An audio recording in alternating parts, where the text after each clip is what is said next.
Thank you, Mr Speaker. Mr Speaker, my question is for the Minister for Primary Industries and Water. Minister, on the Department of Natural Resources and Environment website, it says, I quote, "The eradication of feral cats from the main island of Tasmania is currently unfeasible due to expense, lack of effective broad-scale techniques and continual recruitment from stray, feral and domestic cat communities. Cats found on any private land may be returned to their owners or taken to a cat management facility so that the owner can be contacted." Minister, Tasmania currently has 3 government-accredited cat management facilities, the RSPCA, 10 Lives and Just Cats. While some funding has been provided, it has been inconsistent and inadequate. For example, Just Cats, one of the 3 organisations, have twice submitted requests for funding to extend their services to the North West and West Coast, in addition to their successful Launceston-based operations. Their request was backed by detailed letters of support from the Central Coast Council, Circular Head Council, Devonport Council, all highlighting the importance of having a vital resource to help communities. International and Australian organisations have extensively studied the problem with feral cats and dogs and advocate for population management measures adapted to each local conditions with the help of a permanent and sustainable network of services.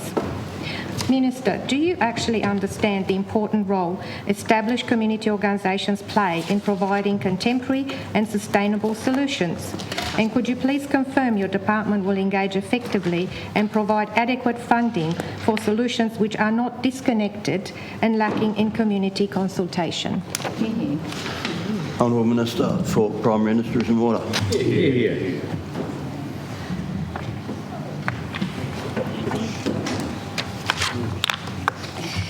Thank you very much, Mr Speaker, and I thank the member for the question. It was actually good to read in the Examiner today about some work that's being done with regard to feral cats and the impact that they indeed have on our farmers. Good to see, and give a shout out to the West Tamar Landcare Group, which are actually hosting a forum today, I believe, in association with Tamar NRM. Of course, we're very aware of some of the issues that cats pose right across the agricultural sector, specifically with regard to the spread of toxoplasmosis, which of course can cause abortions in sheep.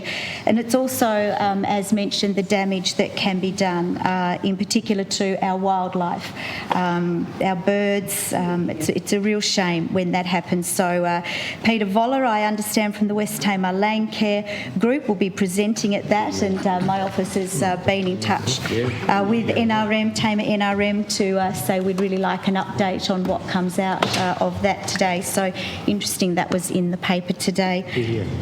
We made amendments, of course, to the Cat Management Act in 2009, which was designed to strengthen Tasmanian cat management laws.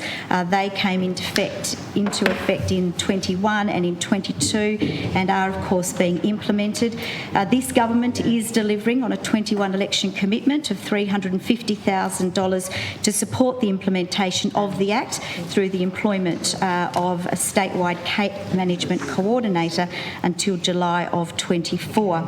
The government's also providing another $1.44 million over 4 years from 21 to 22 to 24-25 for the employment of 3 regional cat management coordinators who work closely with local government and with the community. And Mr Speaker, I will say that I've had the pleasure of visiting cat facilities and having great conversations with those who work at the front line here.